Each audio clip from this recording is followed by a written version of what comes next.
I finally did it. I finally did it.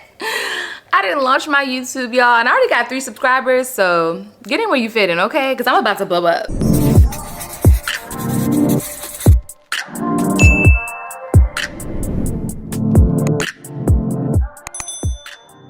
Hey, it's Shay, your millennial mom next door, who's just a little more extra. Look at the material. You should be going home anyway. You can be the judge of it. Welcome to my channel, Shay Nicole XO. Today we're going to be talking about going from the corporate world to full-time entrepreneurship.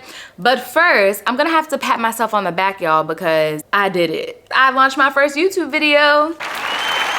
Let me tell y'all my testimony. I created this channel back in December of 2021. It is now May of 2022. Clearly procrastination is real. I'm the head of that ministry. When you really get into the imposter syndrome of it all, I was standing in my own way, honey. Yes, big time. But anyway, we have a lot to cover today, so let's get started. Okay, I had to go grab me some wine. It's been a long day. Mind you, it's only 4:36. I'm talking about it's been a long day. Life of a newborn mom. And shout out to my thrift store wine glass. Come on, get into this giraffe print. So classy. So I'm sipping some red wine right now. I'm a cab girl. I can also do a little Merlot. Just depends on my mood. I'm Shay Nicole. My actual name is Shay Nicole Regis, but you may have known me as S.Moss from back in the day on Instagram because my maiden name is Moss. I'm from the 757, Newport News, Virginia, and I went to an HBCU called Virginia Union University in Richmond, Virginia. Shout out to my HBCU. And that's where I kind of just got started with this whole dream of being a news reporter. Yes, I was really trying to report live at 5. Like, I was not playing. And I don't know, I kind of just got into this weird internship where I wasn't really feeling the vibe. I felt like, wow, this news is really depressing, and everything was super negative. So it kind of led me astray from wanting to be a news broadcaster. And after graduation, I kind of just worked like random jobs from, you name it, like mortgage, banking and finance, to retail, other customer service, just a bunch of random stuff. And then eventually what changed my life was getting into education. So I had a mentor from my alma mater, VUU, and I remember her always telling me, if you ever need anything, reach out, reach out, reach out. And I just had a lot of pride fresh out of college. I was never the one to really ask for help or, you know, even like move back in with my parents. I never went back home.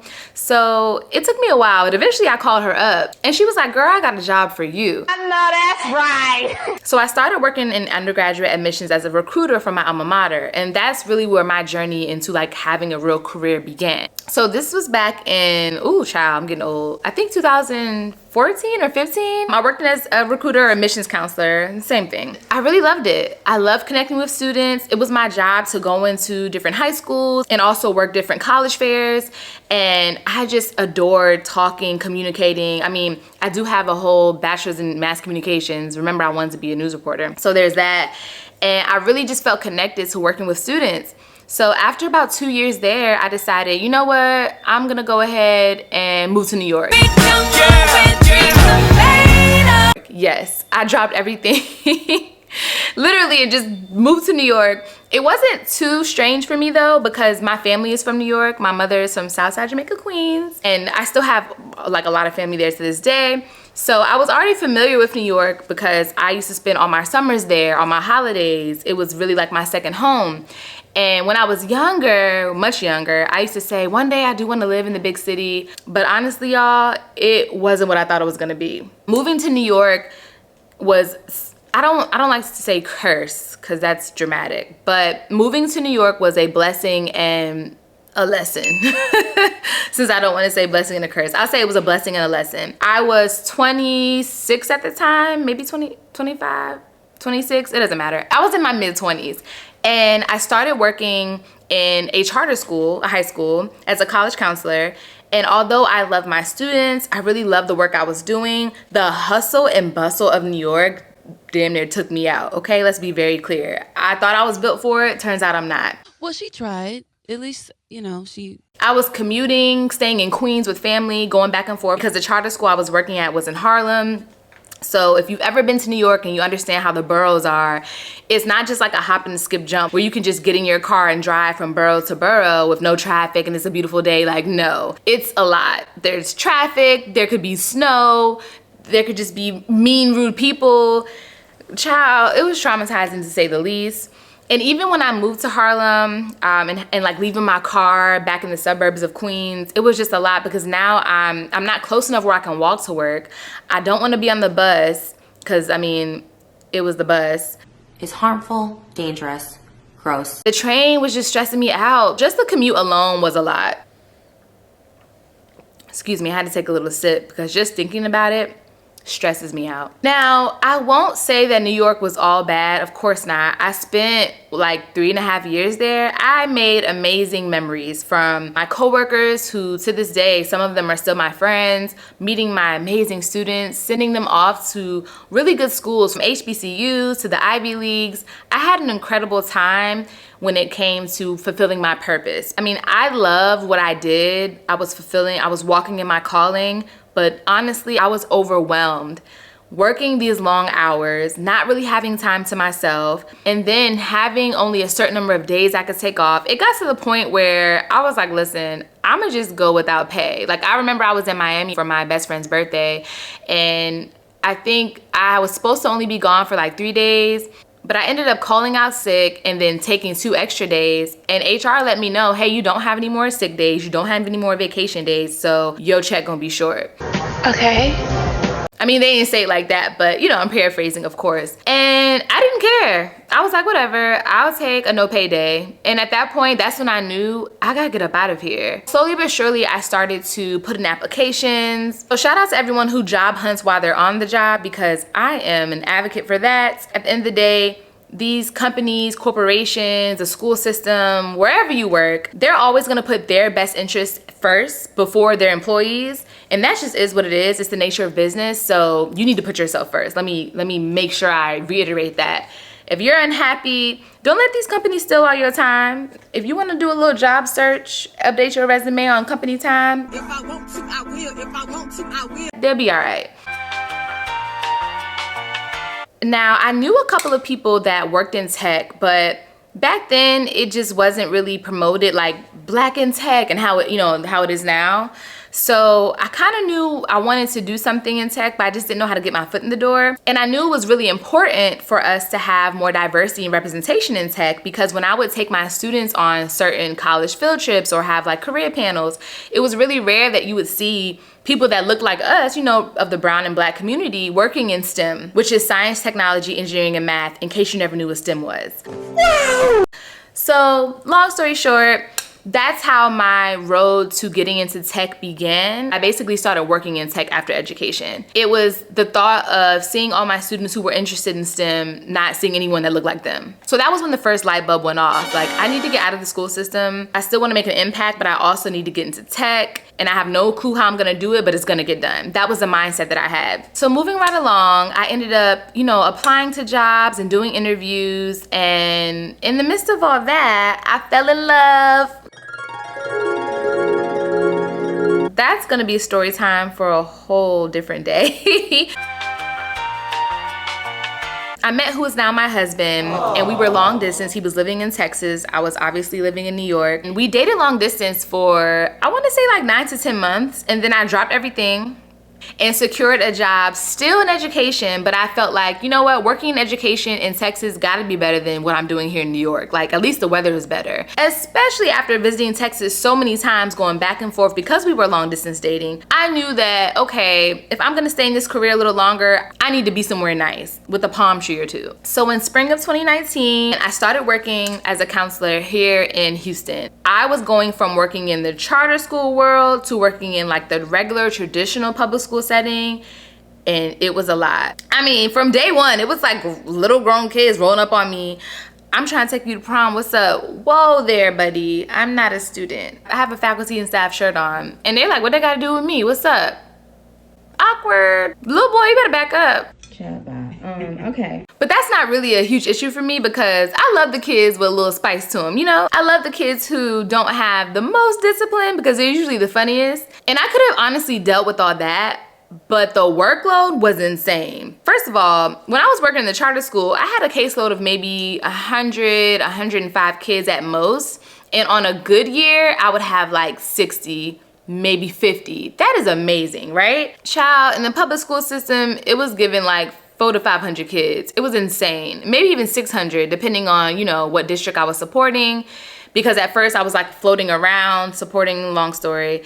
And then I actually got my own school, and that caseload was crazy. And I was just like, yo, how am I supposed to really truly make an impact on these kids' lives if I only see them once every other week, like individually? Like I see kids every single day, but like individual attention, I cannot give them because it's such a huge caseload. Bruh. And on top of that, they was clocking us. So remember, I was working at my charter school for like 3.5, almost 4 years. So I had built up a really good repertoire with my principal. I had an awesome team, like the staff was great. And I could kind of move how I wanted to move because I had did the work, you know, to get all these kids into college. So they trusted me, they trusted my judgment. And when I would suggest things or just, you know, make certain moves and decisions, they just, again, they trusted me. But here in the public school system, it was like, nah, you're gonna do this because we said you're gonna do it, and don't push back on it or that's your ass. Excuse my language. And I was just thinking to myself, like, well, why are we doing this procedure? Why are we doing this? Like, why, like, who invented that? Why can't we switch it up and try ABC? Like, I was trying my hardest and it was always just shut down. Every time I had an idea or every time I asked certain questions, I just felt like I wasn't being heard. I mean, maybe in hindsight, now that I think about it, I just wasn't used to that type of micromanagement because like I said, I had a certain trust level with my principal and my staff and just everybody. But either way, I just knew I can't do this but so long. So that's when I started to jump on LinkedIn every single day. My husband helped me with it, like creating my profile, from my job description stuff to having a clear headshot. I mean, it was just a lot to put my LinkedIn together, and I started networking like crazy on there. Oh, sorry y'all. If you ever see me like stop and check my phone, I be watching my baby on the little camera, making sure she's okay. So like I said, I started to brush up my LinkedIn, and honestly y'all, that was the key for me leaving education. Making sure that I was networking, talking to recruiters. Again, remember, I was trying to get into tech. I was trying to work remote. That was the big thing for me before COVID. I knew I wanted to work remote because I knew a couple people that did work remote. I had previously interviewed for 2 tech jobs that were remote, and even though I didn't get those jobs, just the thought and the anticipation of, oh my God, I could be working from home, I had that engraved in me. I cannot go and physically drive to a location every single day. Like, I need to be working from my couch or my bed or the beach or just wherever I feel like it. So I knew I wanted to work remote. I wanted the flexibility. Now, I would say after about 2 or 3 months, I did interview with this company. I'm not gonna name them because I interviewed for this company to be a career counselor for a technical boot camp. And although I wasn't qualified for that, I did an awesome interview and the lady really liked me. So she was like, we'll just keep in touch. And I didn't really take it serious, like, oh yeah, sure, you'll keep in touch. But they actually did. They called me back another 2 months later and said, hey, we want you to interview for an academic success manager, which is like in the program management field. So basically, I was going to be supporting students who were trying to get certificates through programs from data science to engineering, technical program management. Did I say data science? I said data science. Data analytics. It was just a bunch of different tech boot camps. And these were adult learners. And although I had never worked with students who were like in their late 20s to mid 30s, they knew I had the background with working with high school students and the high level of support that I provided. So they thought I would be a good fit. And turns out I was.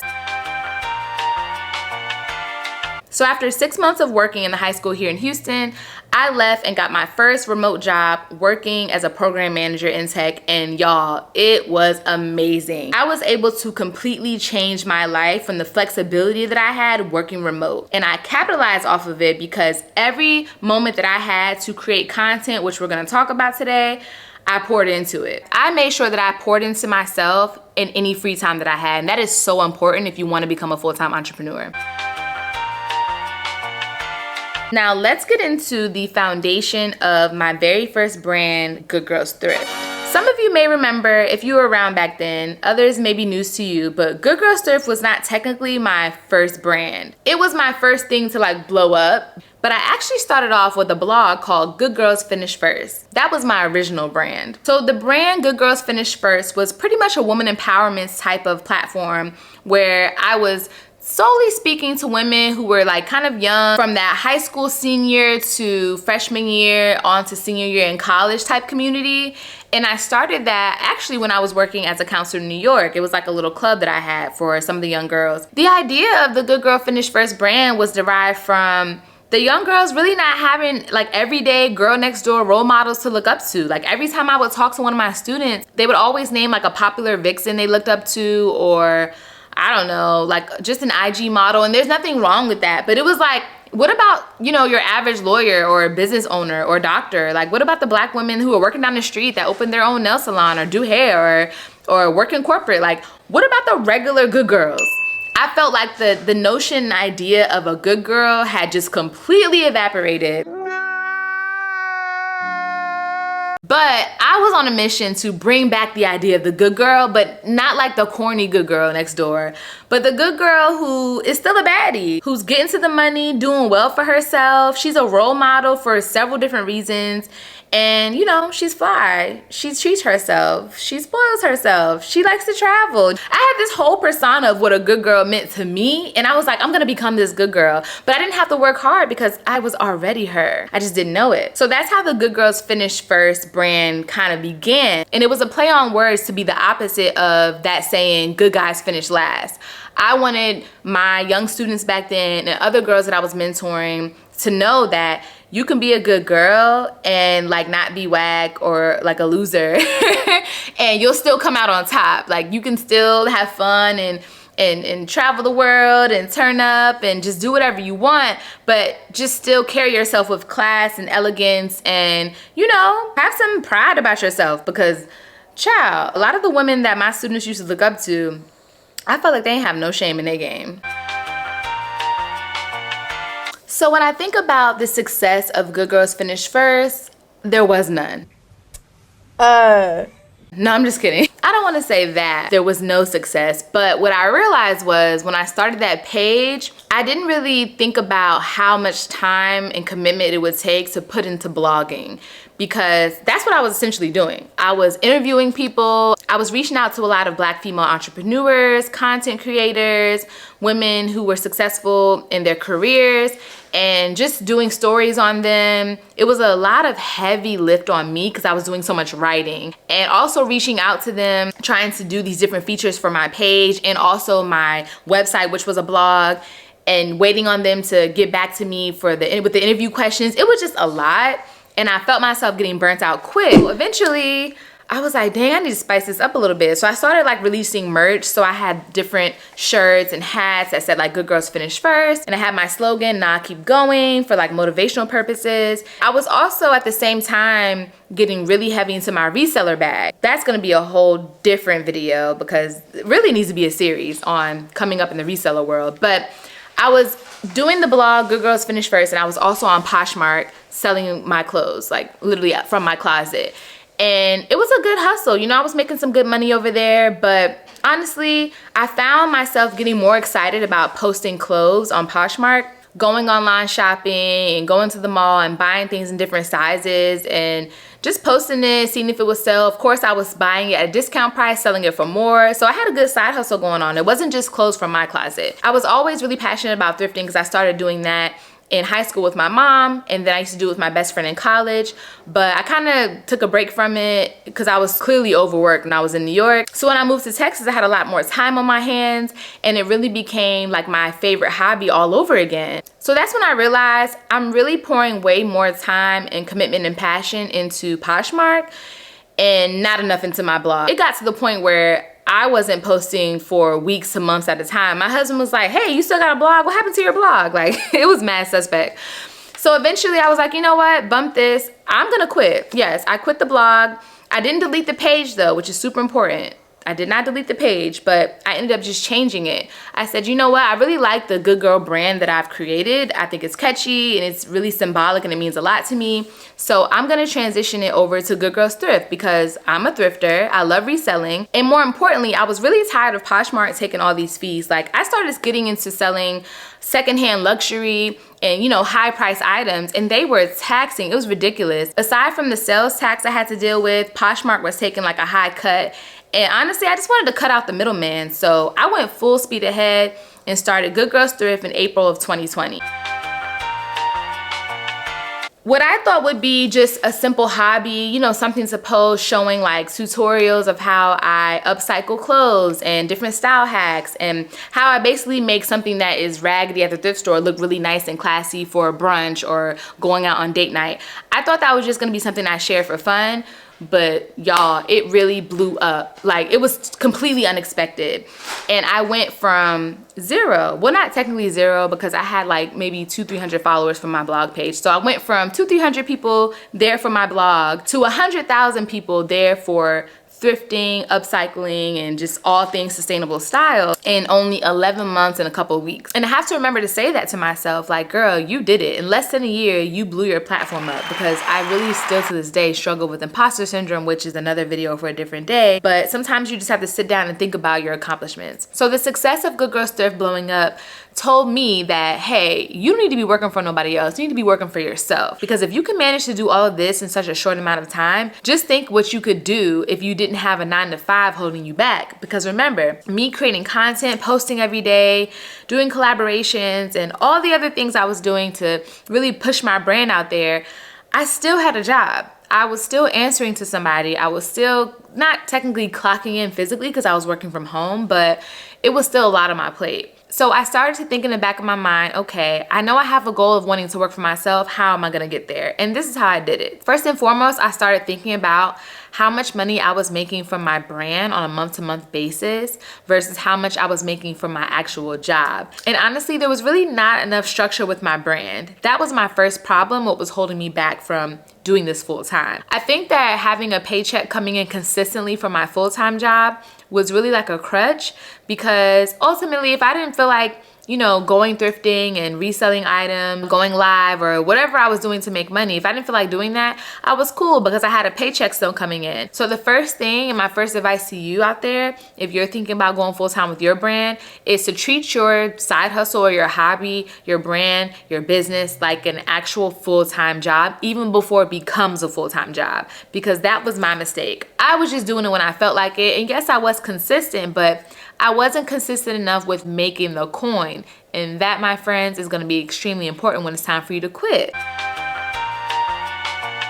Now, something else I noticed on my journey of becoming a full-time entrepreneur was that I wasn't really maximizing my potential when it came to getting revenue from different avenues with my business. For example, me on Poshmark, that was just me reselling clothes, right?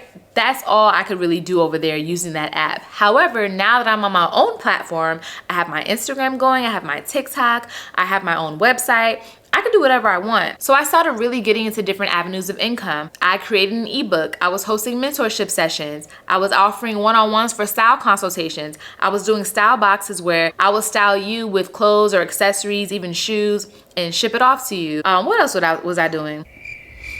I had an in-person event where people would come thrift with me. I had all kind of things going on because I knew that me trying to leave my full-time job and just quit the corporate world altogether to do this full-time, it cannot come just from thrifting clothes and reselling them at a higher price. Like, it's not gonna work out. I need to make sure that I am doing everything possible to bring in money from different sources. And this is something I think that is super important for more full-time entrepreneurs and influencers, content creators, etc. to speak about, because there's a common misconception that, you know, when you just leave your 9-to-5, you're just doing one thing and living your best life and making money, but it doesn't really work like that. Well, not for me at least, and the people that I know. The average person who is rich or wealthy or well off, they do not just have one source of income. Absolutely not. No! No! So that's why I was going super hard with all the other things I had going on aside from just reselling clothes. And that's my next tip for you. If you're somebody who's trying to figure out how you're gonna leave your full-time job to work for yourself, are you really maximizing your potential? If you're a hairstylist, are you just behind a chair all day, you know, or part-time behind a chair doing braids at your house, or maybe you're working out at someone's studio every once in a while, but are you also tapping into hair products, selling ebooks, teaching an online course on how to do hair? Like, there's so many different things you could be doing besides just doing hair. Once you master your own craft, you need to figure out how to teach others and or tap into selling supplies that go along with your business. So if I'm a lash tech, I'm not just going to teach classes on how to become a lash tech and do lashes myself. I'm also going to sell the supplies. Like, I'm going to be selling kits for you to start your own lash business. If I'm a chef, I'm not just going to be cooking and doing meal prepping for people. I'm also going to create ebooks on recipes. I'm also going to have cooking classes. Like, I'm going to maximize my potential. Again, speaking from my own experience and from people I know, it's not realistic to have just one thing that you love blow up and make you all this money. I mean, if you're lucky, if you're blessed, sure, cool, I love that for you, but the average person has a lot going on. Something else that I had to realize about myself was that not only did I lack discipline with like the structure and making money for my brand at first, but I also lacked discipline with my time. So of course, yes, I was creating content and doing all the things that I could be doing for my brand in the beginning, but eventually I started kind of falling off, and again, getting back to that comfort zone of, well, I got a job, I got a paycheck, I'll be good. And I had to realize, okay, you need to, once again, treat your business like your full-time job. Any free time that you have outside of your 9-to-5, you have to pour it into your brand. That is exactly what I started to do. Anytime that I was off of work or in between meetings, in between calls, etc., I was always either doing something for my brand, whether that's creating content, going thrifting, editing something I'm gonna sell like an ebook, coming up with topics for my next mentorship session.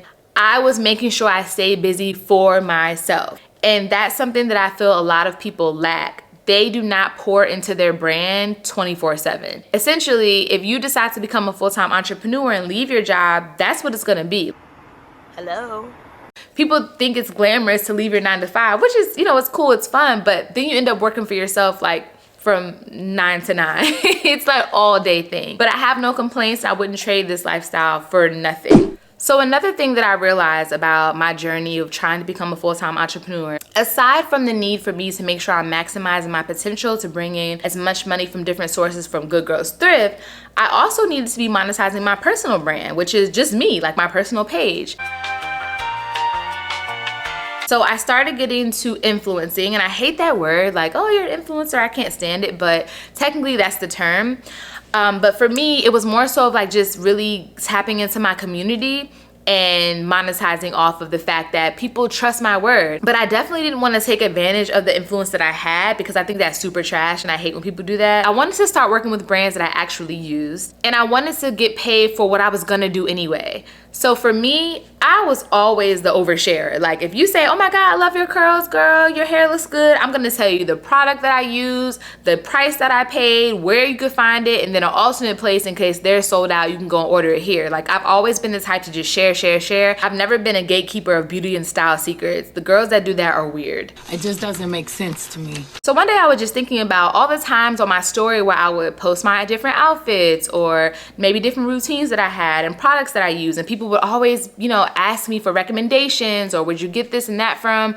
And I'm like, you know what? I need to really tap into this. So I started to create content as if I already was a full-time influencer, even though I wasn't. And for those of you who want to get into the content creation full-time influencer game, that is extremely important. Most brands are not just gonna pull up to your front door and offer you a big bag of money just to make content for them when they don't even know how you make content in the first place.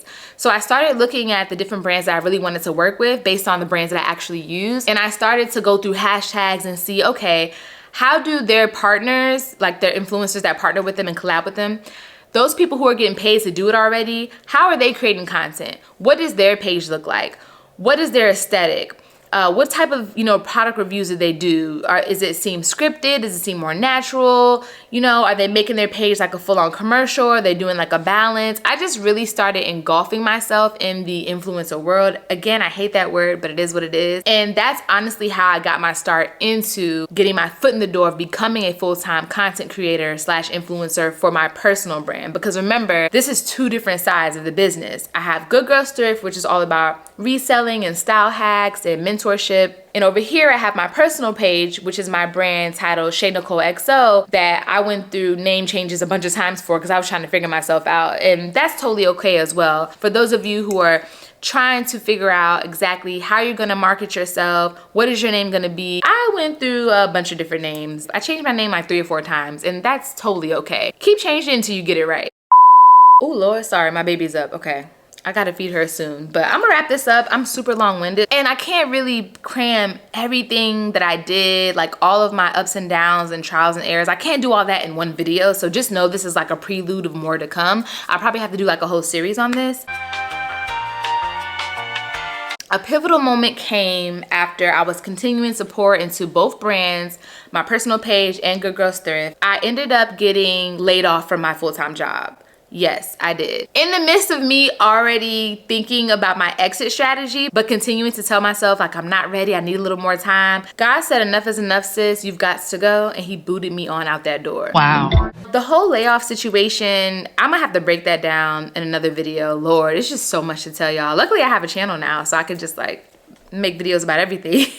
But the layoff was honestly a sign that I was ready to do this on my own, because the day that it happened, mind you, I was 4 months pregnant in the middle of closing on my first home with my husband, and I got laid off. It was insane. But through all that chaos, y'all, I had such peace of mind.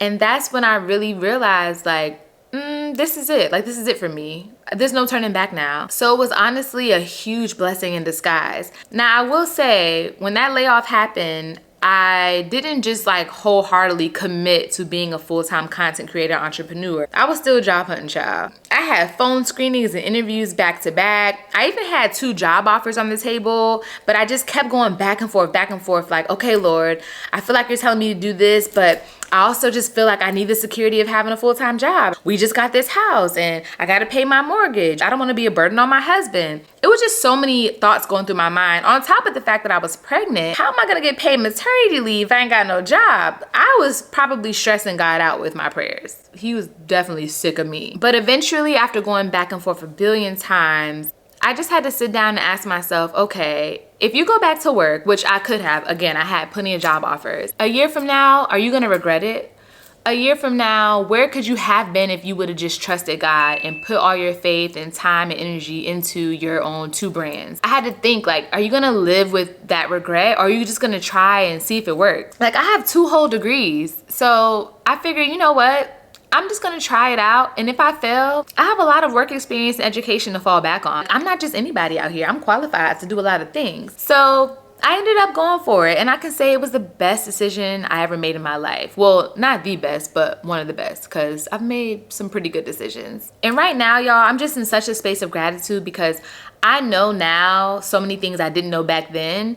And if I would have just believed in myself and trusted God like a year ago, shoot, maybe even 2 years ago, I would be way farther along than I am now, but that's okay because hindsight is always 20/20. I look forward to this journey of documenting everything now that I have a YouTube, and I hope that you stick around to learn more because, again, in this intro video, the very first one, I couldn't really get deep into every single layer. So moving forward, you can expect for me to take y'all into a deep dive of exactly everything that I did to get to the point that I am now. This is more so, again, like I said, like an overview, high level video. But anyway, I gotta go feed my baby. Thank you all so much for watching this video. If you made it to the end, you're the real MVP because this is just a lot. I'm used to doing just quick 30 to 60-second clips, you know, changing clothes, doing a little quick get ready with me. To sit here and talk in front of a camera for all this time, whew, child, I've got a little bit of anxiety, but I'm glad I made it through and I'm glad you stuck around. Now, if you can, do me a quick favor before you go. Leave a comment letting me know what questions you have,